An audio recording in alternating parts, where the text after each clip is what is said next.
Joining us live is Sky News' wine and travel writer, Des Houghton. Des, good to talk to you this morning. When I first read your article about Jules Ashmead, I thought to myself, she's working at wines across state borders. How has that been for her over the past couple of years, you know, working at two places with a border in the middle? Yeah.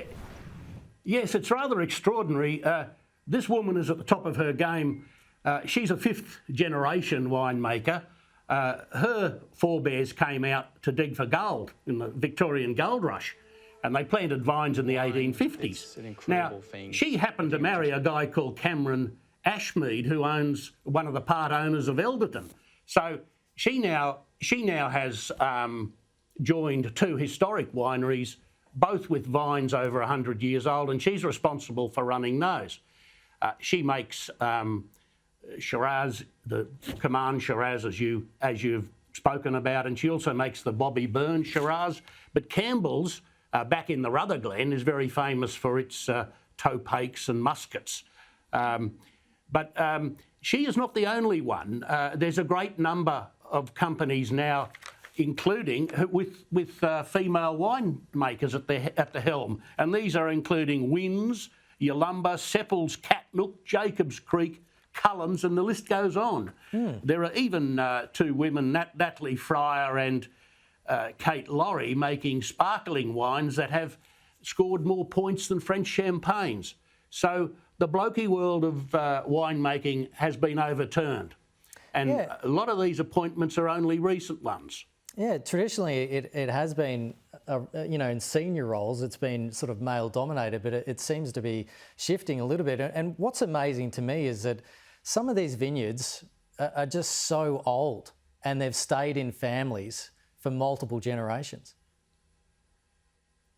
Yes, and it's extraordinary because Elderton, which is about an hour north of Adelaide at Newryopta, it nearly got pulled out.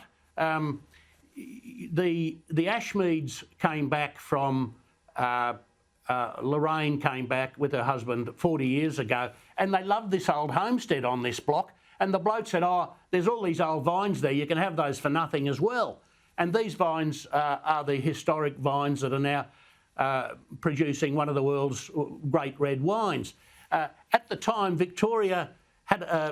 New South Wales had a glut of wines, and they had a vine pull system going, and vines were being axed, but these mercifully were saved.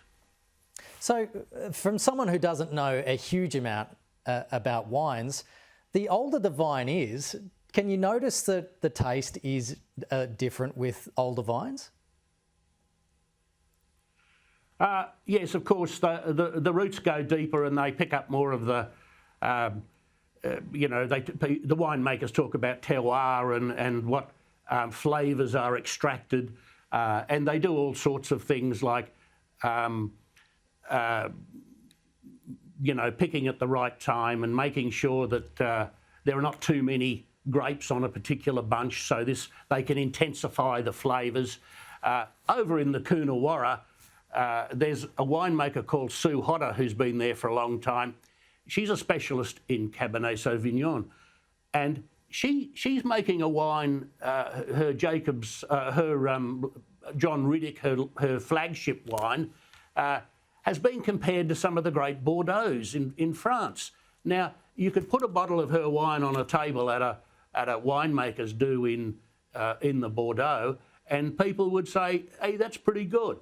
So Australian women are out there doing wonderful things. Over in Western Australia, in the Margaret River, Vanya Cullen is famously making wine of a very high order, and she's biodynamic and organic, and she stuffs manure into cow horns and plants them around her vineyard to bring energy and all sorts of other vibes to the soil and the roots. So you know, they tend their vines very well, and as you say, they are very old wines. The very old vines. Wow, it's just so interesting to talk about it. Des, do you have any particular other favourites of wines at the moment of yours right now?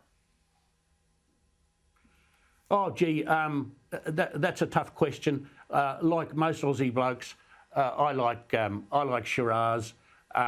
There's a great range of wines coming that we still not quite familiar with. Louisa Rose at Yalumba is called the patron saint of Viognier. Now, this is a very unusual wine with very attractive aromas, and we're making some of the world's best Viognier here, and she's just been acclaimed in Yalumba for her efforts on that score. There's wines with unpronounceable names like Gewürztraminer. I went to a Queensland wine tasting last night, and they had wines like Fiano, Gewürztraminer, Nero d'Avalo, all these very unusual varieties that are making their way onto the wine scene.